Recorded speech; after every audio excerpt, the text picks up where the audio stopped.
So let's do a little meditation motivation, in lieu of doing some verbal prayers. So if you're like me, you need to calm as much as possible. So begin with something very easy, the breathing. In fact, I'm going to set my legs in a stable position.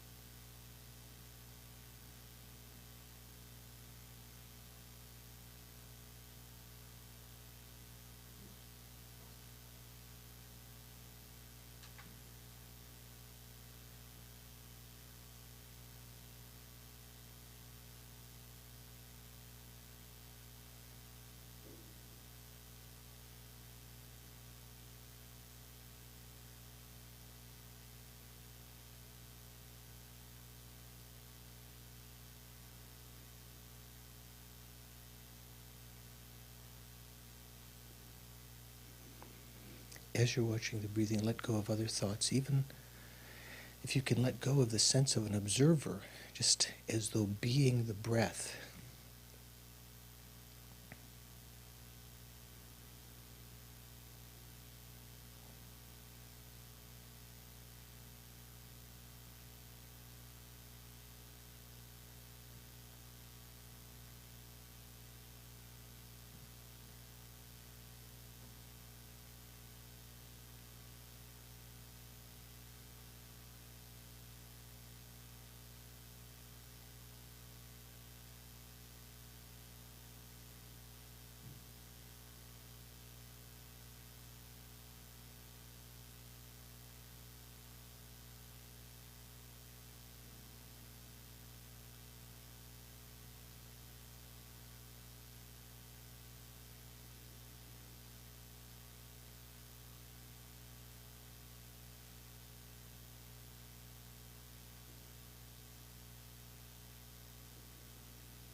Follow one respiration down to your heart area. Just abide there with your mental consciousness observing previous moments of consciousness.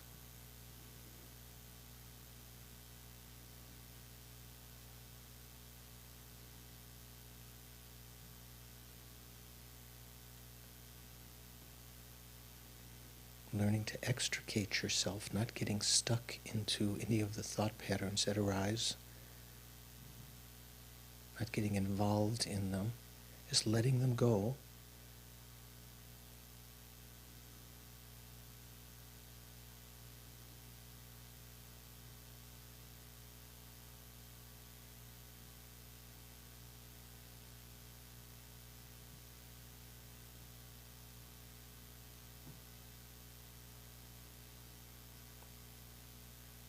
Remind yourself it's not the eye consciousness you're watching, nor the ear, the nose, the tongue, the tactile.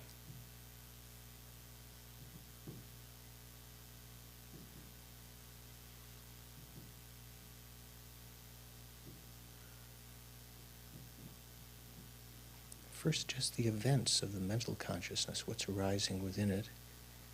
And then as you let go of those, you're perpetuating the appearance of those thoughts and sounds, appearances to the mind, just perceiving the ambient nature, like a clear sky.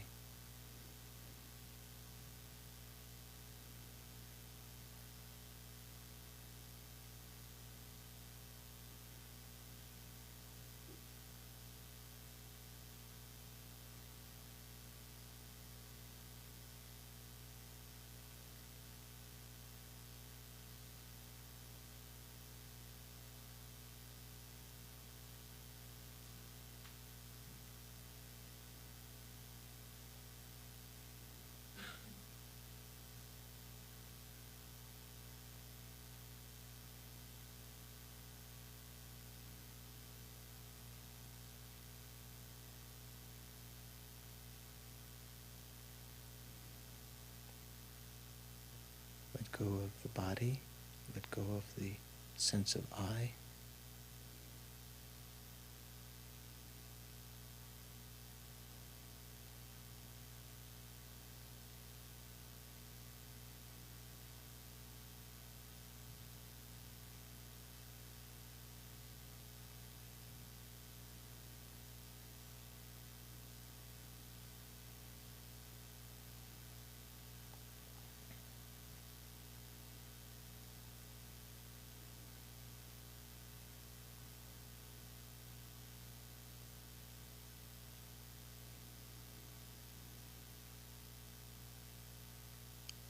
Try to recognize something more fundamental about ourselves. It's not our soul, but the nature of our mind, which is clear, unblemished by any of the activities we've done.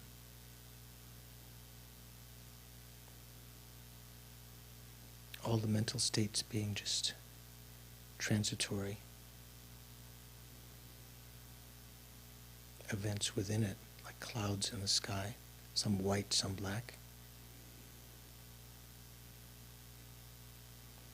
No abiding, lasting ego identity. Self just labeled to the body and mind, or the subtle body and mind.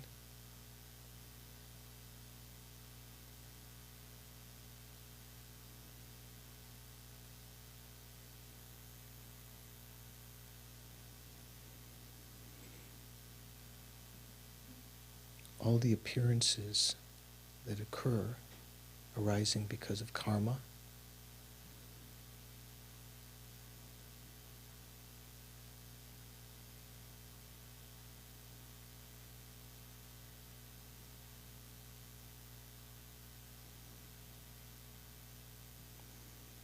recognizing all living beings exactly equal with ourself, having the same plight, circling without control in cyclic existence,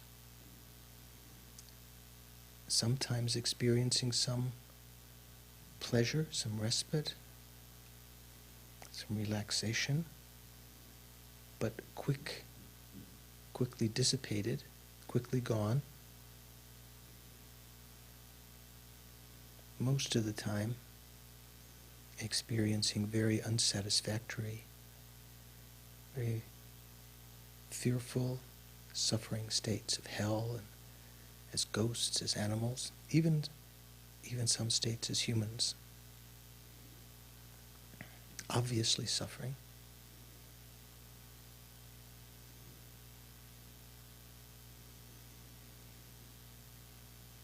Even if we can't keep that in mind all the time in our own being, recognizing that the truth of that, the suffering nature of cyclic existence, not only wishing for ourselves to be free of that, to find everlasting happiness, but thinking how wonderful it would be if all living beings who've been my mother, my brother, my sister, intimate friends numberless times, who've helped me in the past, and who are benefiting me even now, even when they appear as enemy, wishing that they could be free of this cyclic existence, that they could find everlasting, blissful happiness of enlightenment.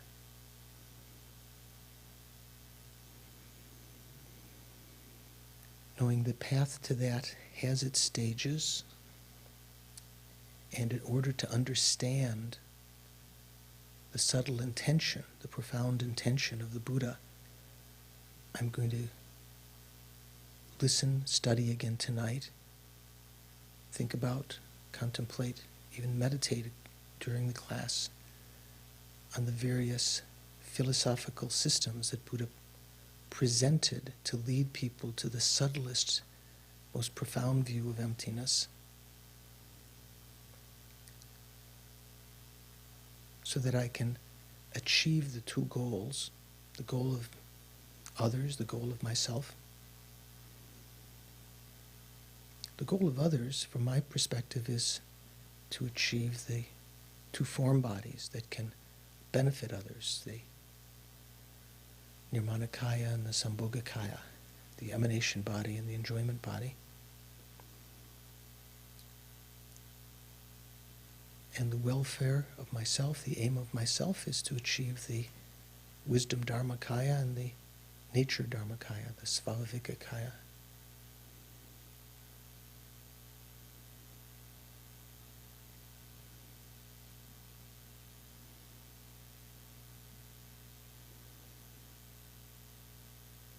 So for that purpose, I'm going to participate in the class tonight and in the discourse of study to quickly achieve the state that brings about those two aims, the state of enlightenment.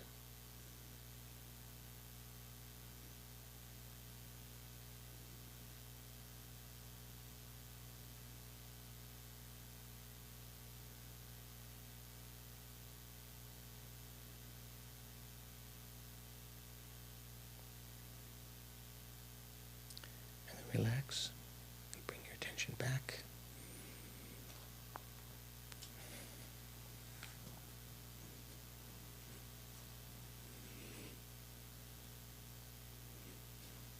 Oh, so some intrepid, a couple more intrepid warriors here tonight. What did someone said last time? This is the tougher class or something? Did someone say that? Of the two classes that are going on now. Not sure. This is certainly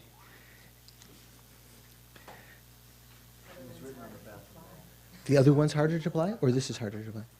Mind and mental factors is harder to. I don't know.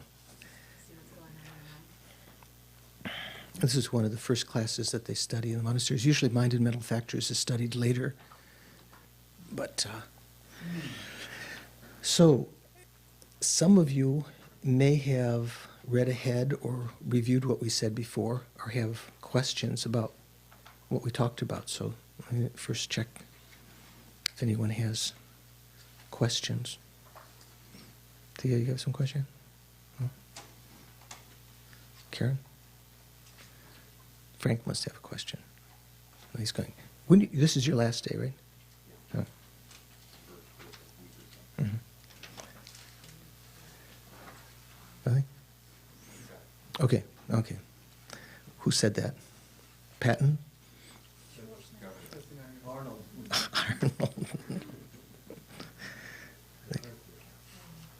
MacArthur? Oh, I thought Patton said that. Oh, General MacArthur. Okay. No, that was MacArthur. It was MacArthur? Okay, good. I think we got that straight. So, but do you have any questions? No, okay. This is my first. Oh, this is your first class, okay. Uma? I don't know enough to ask. Okay, good. That's good, honest answer. Okay, so I won't try to extract questions from you if you don't have any to be extracted. So we were talking about the Vaibhashika system last time, and just to kind of to give a little review, the text that we're studying is the monastic textbook of Sarah J. Monastery. Sarah has two colleges, you know, Sarah J. and Sarah May. As Rinpoche had mentioned, in the past there was at least one other college. You know what that was? Really? Sarah Nakpa. So there was a tantric college at Sarah in the old days. I think there's some of the meditators in Dharamsala, Venerable may know, she's just leaving, are some of the old monks were members of Sarah Ngakpa. I don't know when it was disbanded, maybe after 1959. It was very small. But Sarah J., Sarah May had different monastic textbooks. So this is not the general textbook of Sarah. This is the monastic textbook of Sarah J. in general, by Jason Trukhi Gelson, who was considered to be an emanation of Manjushri and wrote most of the texts that Sarah J. monks studied. And it's talking about the four Buddhist philosophical schools. It doesn't go into any detail about the non-Buddhist schools as some of the other texts that you have as supplementary reading go into. So we jumped in last time, and let me just see. Carrie, do you know the name of the four main schools? Did you hear that? Mm-hmm. The Vaibhashika. Tibetans say Chetamawa. That's the one we're studying first. And the Sautrantika, like sutra, Sautran. The R is after the T, Sautrantika. The Chittamatra, the people who practice that are Chittamatrins, and the Majjhamaka. Okay. And so we mentioned how many different kinds of Vaibhashikas? 18 schools of Vaibhashika. Here in this text, what did it say? Divided into how many sections? Mark, do you remember? Three, okay. I wasn't sure. That was two. There's three. And what were they?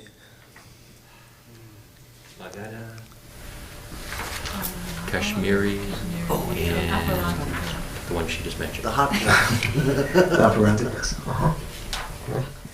So I guess that's a way of dividing all 18 schools into this. It's not like those are separate. It's just another way of dividing them up. And the school that we know today, most famous of the Hinayana that's prevalent in the world, in fact, we think of as the only school, the Theravada, is actually one of those 18 schools. In Sanskrit, it's called the Staiviravada, the school of the elders. If you're a monk or nun for 10 years, you're called a Thera. Maybe in, what is it in the female form? Is it Teri? I can't remember. And if you're a monk or nun for 20 years, you're a Mahathera nowadays. Or, you would be a Staivira in Sanskrit. That's just the Pali way of pronouncing it, Thera. So the Theravadins are one of these 18 schools of Vaibhashika. So much of this will be the same, although the 18 schools all had slightly different viewpoints. So this is just a general kind of a common ground of the 18 schools. Some of them would have slightly different views of it. We mentioned the text in general each of the sections is going to have how many outlines? Which? Seven. Okay. So what are those? Remember, it said at the beginning. You can look. Oh, okay, got it. Right. So each of the sections is going to be divided up into these 7 things. We're up to the 6th one already, I think, or the 5th one. So on the first page, it says the first school is explained by way of 7 points. Definition, divisions, etymology, mode of asserting objects, mode of asserting subjects, which is translated here as object possessors. You could just write subjects. Mode of asserting selflessness, and the presentation of grounds and paths. So I think each of the philosophical schools will be broken up that way. And so we mentioned the definition of a Vaibhashika. Anyone remember? You weren't here last time, were you? Yeah. And you weren't here. You're just visiting today, huh? Okay. What's your name? Hi, I'm Kiva. Kiva. Frank, do you remember the definition of a Vaibhashika? Keep Frank on his toes tonight because he's got to be in the hospital for today. Don't want to be on vacation. Which of the 7 points? No, the first one, definition. So the definition of a Vaibhashika is, see how many parts of it you can get. How could you delineate? How would you? I don't remember. No. Is it Mahayana or Hinayana propounder of tenets? Hinayana? It's a propounder of Hinayana tenets who asserts external objects to be truly existent while not asserting self-cognizers. There you go. Okay. Asserting external objects to be truly existent. Okay. So that, in a sense, that's supposed to be sufficient to define a Vaibhashika. I mean, there are many other ways you could define a Vaibhashika in terms of all their tenets, but those points would eliminate someone from being a Sautrantika. Why wouldn't Sautrantika fit that definition? Kira, you gave the definition so eloquently and elegantly. Why wouldn't a Sautrantika fit that? Do you think? I don't know. Because the Sautrantikas assert self-cognizers. They are persons who propound Hinayana tenets, and they do assert external objects to be truly existent, but they don't assert self-cognizers. They do. They do not. They do assert self-cognizers. Here it says the Vaibhashikas do not. Sorry. Right. Okay. So then we had the divisions. We talked about the 3 or the 18 divisions. The etymology. Someone. They're called Vaibhashikas because they are followers of the Mahavaibhasha, a great text, or because they propound the 3 times as particulars of substance. So you have to sort of, as we said before, you have to sort of see what the meaning of the name is. In Tibetan, Chetamawa. So here it says Dusum Zegi Cheta Dumawa. So the propounders propounding as substance, as particulars of substance, propounding the 3 times as particulars of substance. So it has that the words of Vaibhashika in that kind of name. And then we talked about the mode of asserting objects a bit last time. So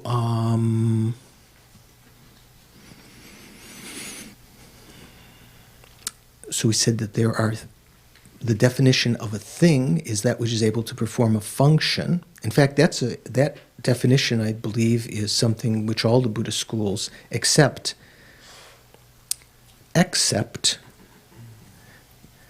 the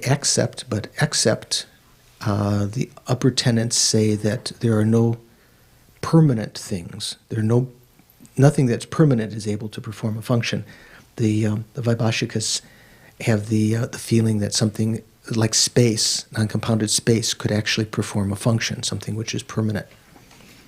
Okay, so we said there are 2 divisions: permanent things, impermanent things, and permanent things. Examples that are given in the Abhidharma Kosha are 3: space and the 2 cessations, they say. And of space, what it means is non-compounded space, so permanent space. Because there is another kind of space which is impermanent, what we call, you surprised? No? Okay. what we call intermediate space, or intermediately appearing space. Barnangi Namka, I think in Tibetan.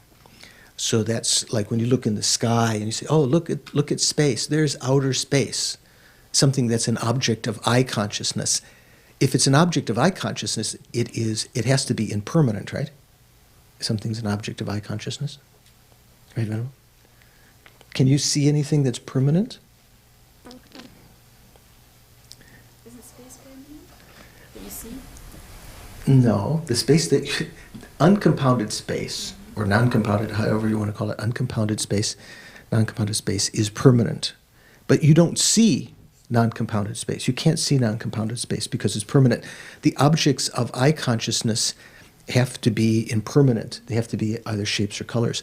So what we see, what we talk about as space, is not really the space that's the permanent space. We're talking about a space which is impermanent, which is like when the sun is up, space looks maybe blue, sky looks blue. And, you can kind of sense the space with your eye consciousness. You don't see any obstruction. But the actual space is something that is known with your mental consciousness, the lack of obstructing contact.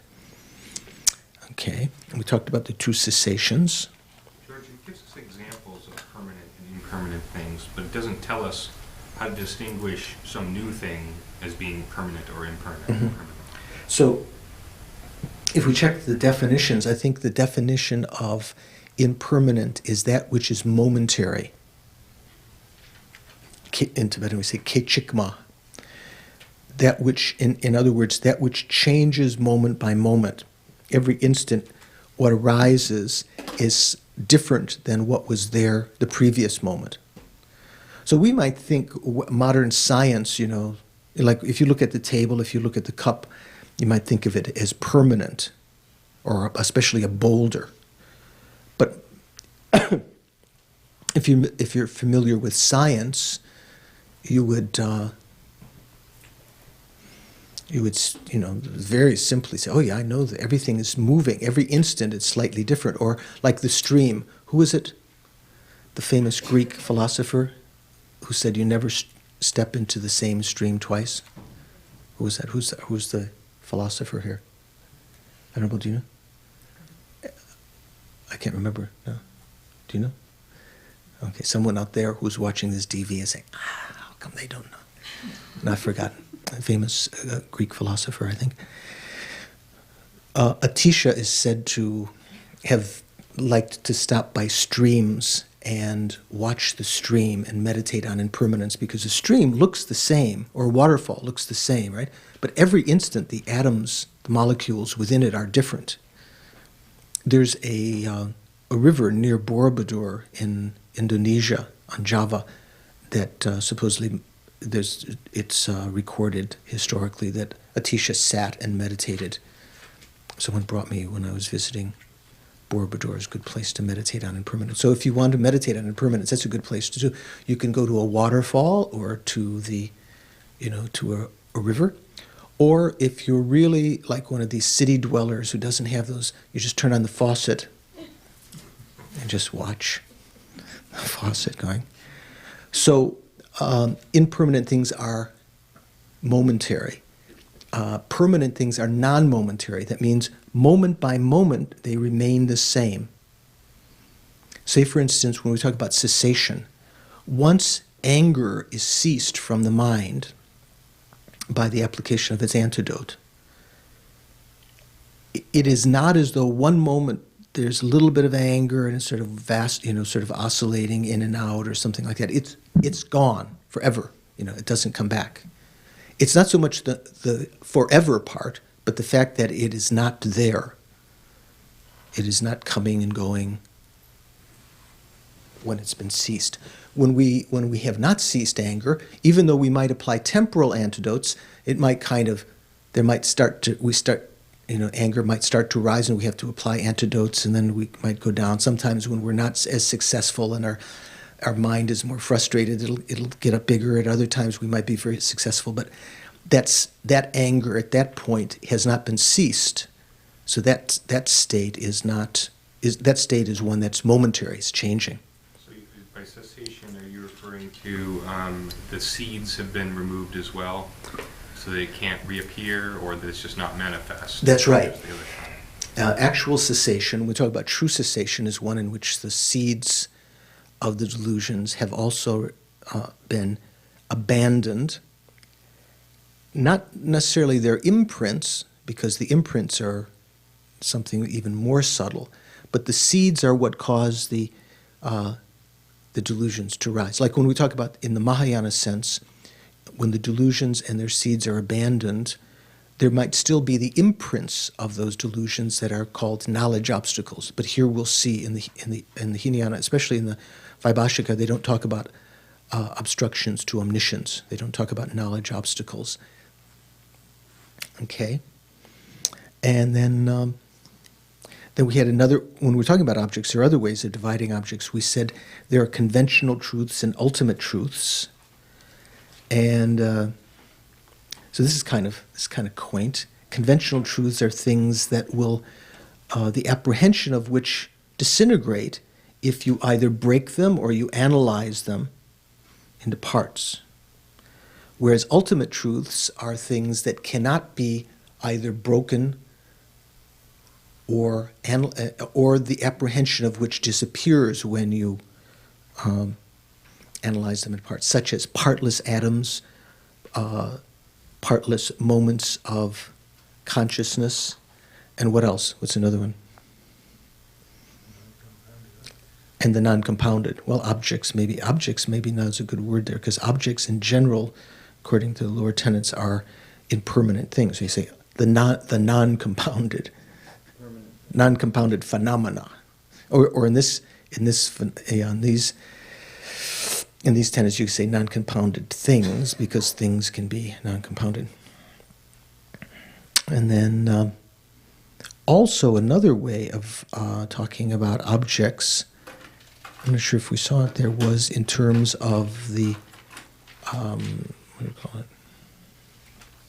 Contaminated and non-contaminated, or uncontaminated phenomena, contaminated. Did that come in the text, or that it comes in another place? So, do you remember what?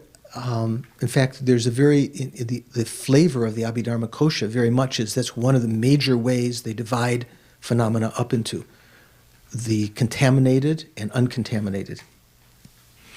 I think the way that people used to translate that, in Tibetan we say sakche, sakbadang cheba, like Z-A-G, sakche.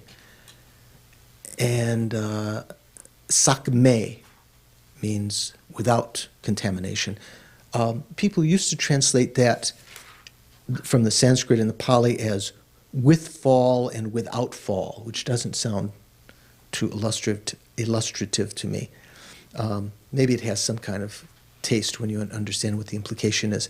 Things that are susceptible of bringing you down. With fall and without fall maybe sounds like, San Diego is without fall and Oregon is with fall, or something like that. I'm joking. It's talking about autumn in America. Francois probably doesn't know. Do you know? Fall means autumn in American. So I'm joking. Anyway. So contaminated phenomena are most of the things that we experience in samsara. Uncontaminated phenomena are the path, the true path, and true cessations. So that doesn't talk much about it here, although it's a big subject in the Abhidharma Kosha. Then we talked a little bit about the mode of asserting subjects. Here calls object possessors, because that's how they take it in Tibetan. Yul Chen. Yul means object, and Yul Chen means having object, or possessing object possessor. So it's kind of, can be translated that way. And of the kinds of subjects that are talked about in the literature, we talk about persons and articulate sound and consciousness as three kinds of subjects. Entities which have or possess objects, especially consciousness possess objects because they perceive them, they cognize them. And so it begins talking about persons here, because persons are also subjects. And remember I mentioned that according to the some of the Vaibhashikas, the person, an illustration of the person, if you were asked to finally, even though they say the person is not, is empty of being permanent, partless, and independent, and empty of being self-supporting, substantially existent, still they say there is something you can point at as the person that you can find ultimately within the aggregates. And they say ultimately you can find an illustration of the person as either the mental consciousness. Some of them assert that. Some of them say the mere collection of the aggregates. Just the mere collection of the aggregates is the person. Actually, it's kind of subtle, even that, although the upper tenets don't accept that as an illustration of the person. Well, let's say the Prasangika does not accept that as an illustration of the person. Everyone below Prasangika says that you can find an illustration of the person somewhere within the aggregates. They'll say it might be the subtle continuum of the mental consciousness, or something is the person there. There's got to be something from the side there, or else how could you be calling it person? Prasangika says, no, there's nothing from the side. If you ask what the person is the merely imputed being, the being imputed, merely imputed on the aggregates. You can't find anything that illustrates that from the side of the parts. And so we said, when we talk about consciousness then, in terms of subjects, we say that there are valid consciousnesses and non-valid consciousnesses. Here's a famous word, pramana. Some of you who took a course last term remember this.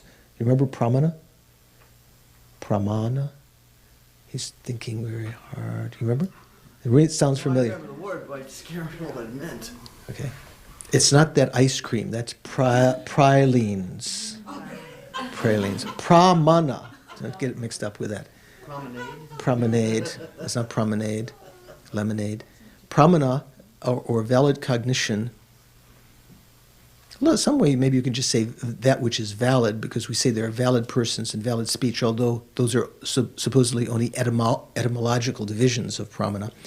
So valid cognition is something which can be relied on, that has gotten to the object, really knows the object, and according to these lower tenets, it is something which is fresh, it is new. So they take pra in pramana as meaning new. So remember from our lower grade class we had the definition of pramana was what? Fresh, incontrovertible knower. A new or fresh, incontrovertible knower. Incontrovertible means realizes its object. It cannot be controverted. There you go. Non-deceived. It is undeceived with respect to its object. Okay? So there are, and so what do you think? Most of the day, what are your sense consciousnesses? Are they, what do you think, Don? Are they? Yeah, yeah. Yours, are they valid or are they invalid? Well, let's say, do they realize their objects?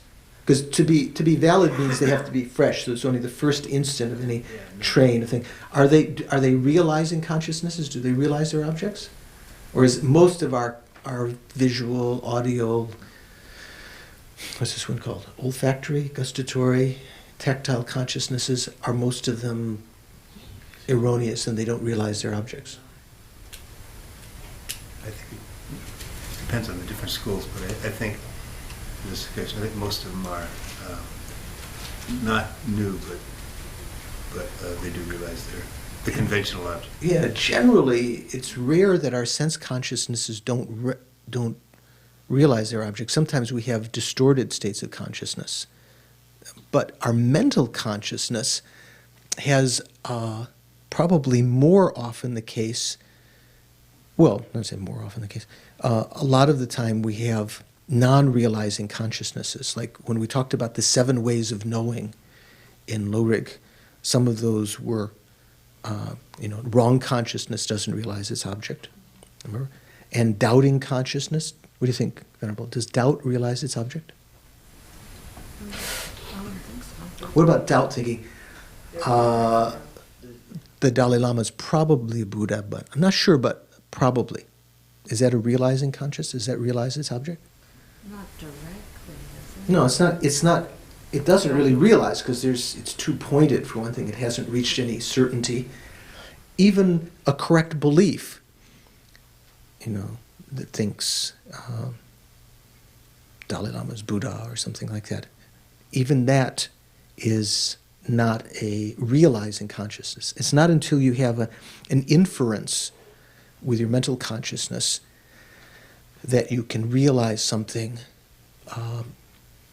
intellectually, with conception. You can realize it conceptually. Because our mental consciousness has 2 modes, conceptual and direct perception, perceptual. But most of the time now, we don't have any kind of mental direct perceptions. We have instances of it, but they go unnoticed by us. All of our mental activity now, you can say for the most part, is conceptual. And probably most of it hasn't realized its object by an inference, but maybe some cases. So there were 3 kinds of, or there are 2 kinds of valid cognizers: direct perceivers and valid inferential cognizers. And then there are 3 types of valid direct perceivers, unlike the Sautrantikas who say there are 4.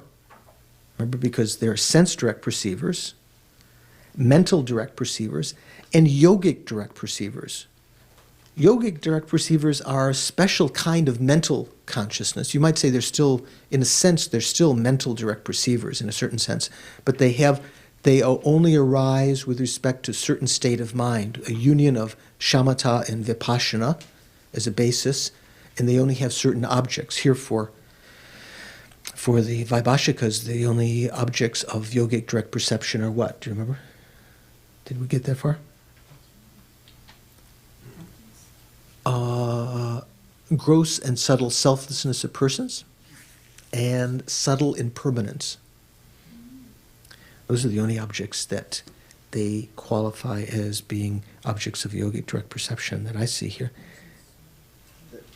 We stopped just before that. We stopped just before that. So there are 2 types of yogic direct perceivers. Yogic direct perceivers that clearly realize selflessness of persons, and yogic direct perceivers that clearly realize subtle impermanence. And then you could divide the former, the yogic direct perceivers that clearly realize selflessness of persons, into the gross and the subtle. Yogic direct perceivers that realize the emptiness of a permanent, partless, independent person, and yogic direct perceivers that realize the emptiness of self-supporting, substantially existent person. Here, Venerable Sangha kind of would put or. The sense of or, I'm not sure if it doesn't mean like it's one or the other. It's kind of explaining what, or in other words, self-supporting, or in other words, self-existent, substantially existent person. Here, self-supporting in the sense of being substantially existent.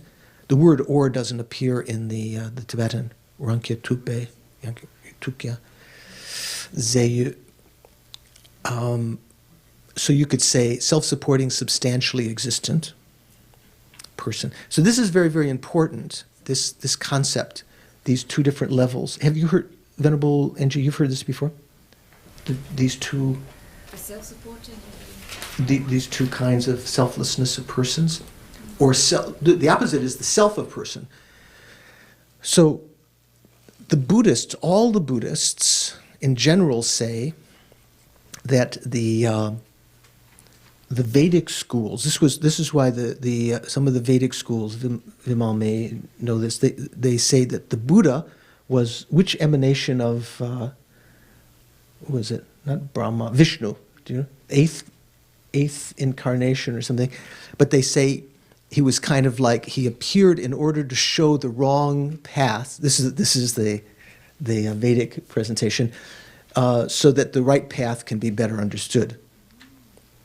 So the Buddhists would say, well, that's not exactly right. Because usually in the Vedic schools, which we call Hinduism today, that's not an old term. Hinduism is something that is a modern term, right? You know, it's sort of like, because of the area of India and the Indus River, Hinduism. So the various kind of Vedic schools all proposed there was an Atma. You know what Atma means? Self, or you could translate it as soul, or you could just say Atma.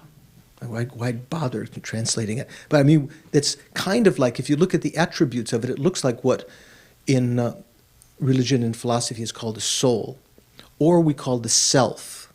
So sometimes you could translate Atma as self or soul. So An-Atma, the Buddha taught, he didn't say there was Atma or an Atma. He said there was an Anatma, not an Atma. Together, An is the negative particle when the word begins with A. Usually, just A is enough. Just the letter A is a negating particle in Sanskrit. But if the word itself, like Atma, begins with A, you can't say Atma. You say Anatma. There's some other negative particles too, ni and some other things. But so Anatma means no self or selfless. We say Dakme in Tibetan. Someone's name, right? Do you know someone named Dakme? We used to. Used to? That used to be your name? No, Brandon. Oh, Brandon. Dakme. Good name. Selfless. Anatma. So the Buddha taught Anatma.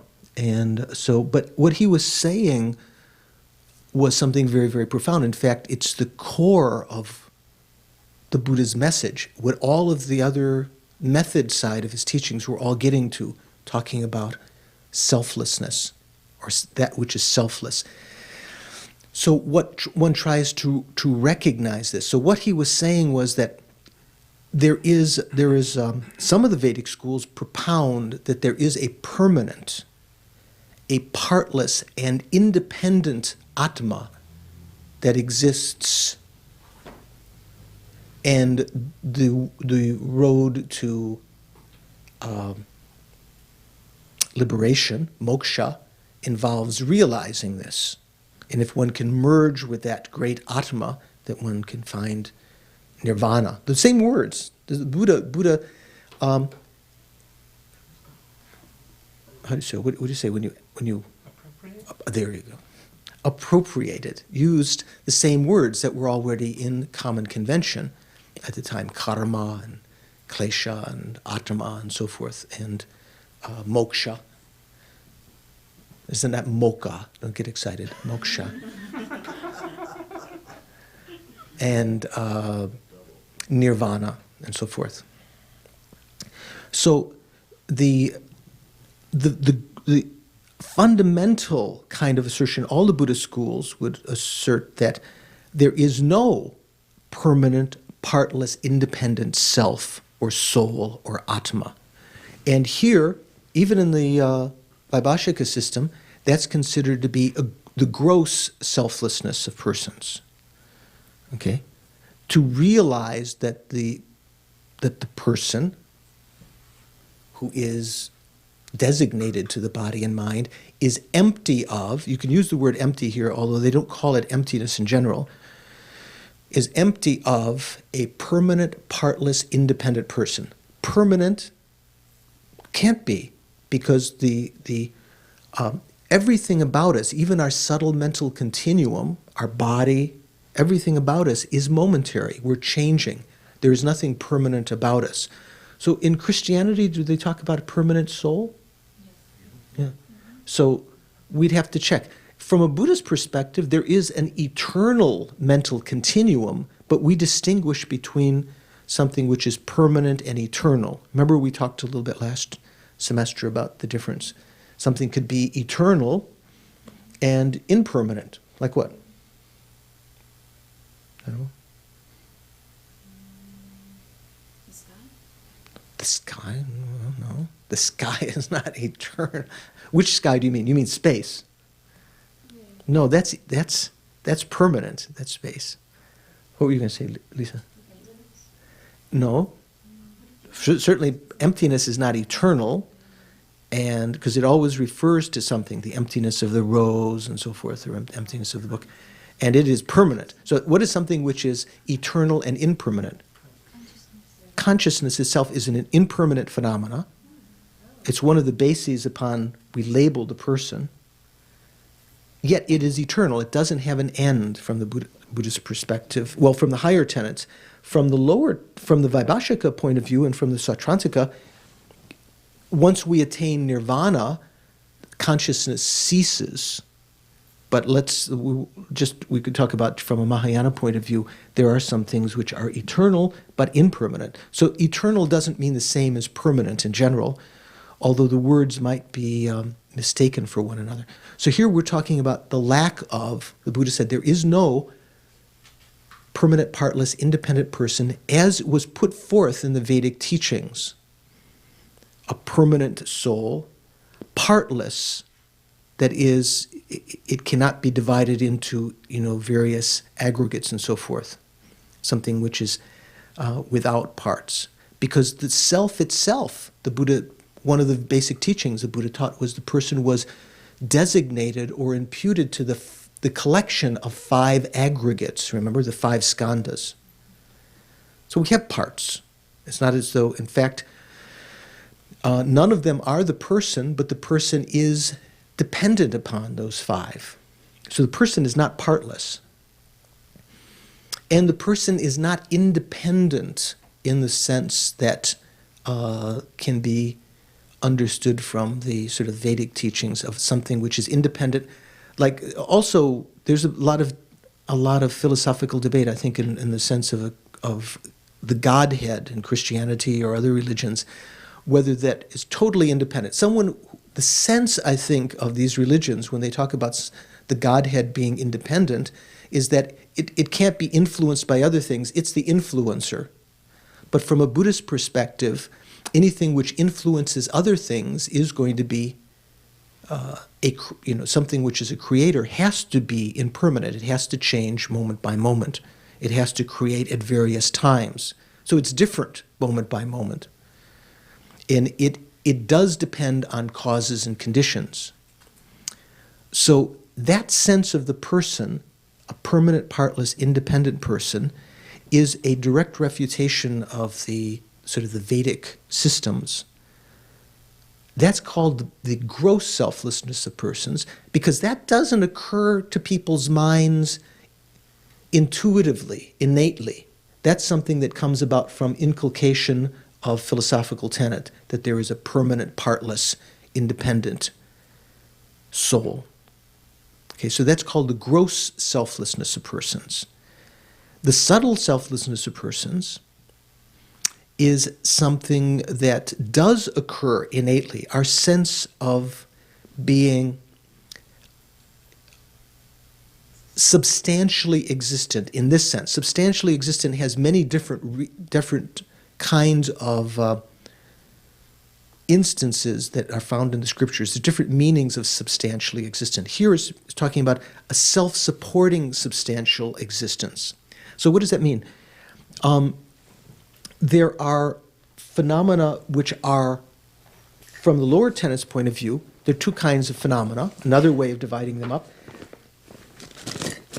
I have my rosary to do this, imputedly existent phenomena and substantially existent phenomena. Imputedly existent phenomena is something like the rosary, or an army, or a forest.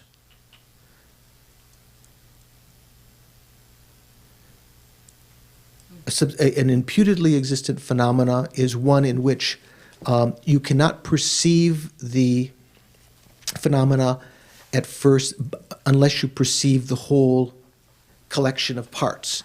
Just seeing 1 or 2 soldiers in your front yard, you haven't perceived the army. You have to see the Army is imputed to a collection of soldiers. And rosary is if you just had one bead sitting on the table with no string, it would be you could kind of say, oh, there's my rosary, but that's not considered correct. There are other kinds of phenomena that are called, this is from the lower point of view of the Vaibhashika, things that are called substantially existent phenomena, that there is a substance there, like the flower is substantially existent. Although you can argue, well, it has parts too. It said that the shape of the flower, in the case of flower, I think it's the shape that's considered to be ultimately the flower. And other phenomena have certain quality about them. So one of their attributes will be what they actually are, which you actually define them as being, and that are substantially existent, that you can kind of find them. So the Buddha said that the person is not substantially existent the way that it appears to our mind on a subtle level. You might think on a subtle level it seems like an independent person, impermanent, partless, and independent. Remember the gross self of persons?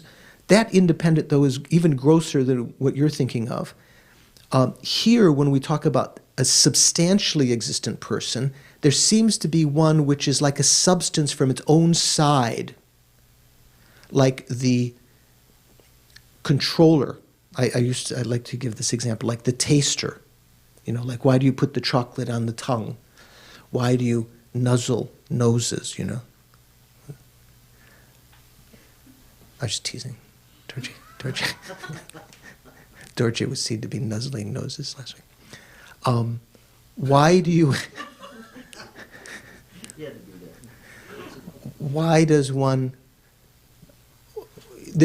what motivates this is a sense of self as though a substance that could be found and localized.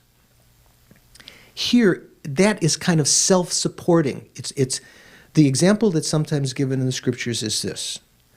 The sense of a self-supporting, substantially existent person, if you look at it very carefully, is a sense of self which is not totally different from the aggregates and not identical with the aggregates. It's not like I am the body, I am the mind, I'm the feelings. Those are gross occurrences in our own consciousness now. Sometimes we think if someone praises you, how smart you are, you think, oh, it almost like you identify with the mind. If someone says, oh, you're looking great, or oh, you're looking old, we might identify with the body. But beyond those, there are subtler senses of the self. Here in the Vaibhashika tenets, in the Hinayana, we're talking about a slightly subtler one in which the self seems to be as though, the example that's sometimes given, the head merchant of a group of merchants, or in modern parlance we would say the head salesperson of a group of salesperson. The head salesperson is still a salesperson, right? Or say salesman, saleswoman. This head salesman is a salesman, but is somehow different. So it's almost as though the self seems to be the self-supporting, substantially existent I that we do perceive of, seems to be of a different nature. It seems to be not of a different nature than the aggregates, but not identical with them either. Kind of like that which commands the aggregates. Okay? So that, the understanding that sense of self does not exist, is that we are empty of that kind of self, is called the subtle selflessness of persons for the Vaibhashikas. In fact, the Sautrantikas also accept that same kind of delineation, the gross selflessness of persons, the subtle selflessness of persons. Chittamatra also accepts a similar kind of thing.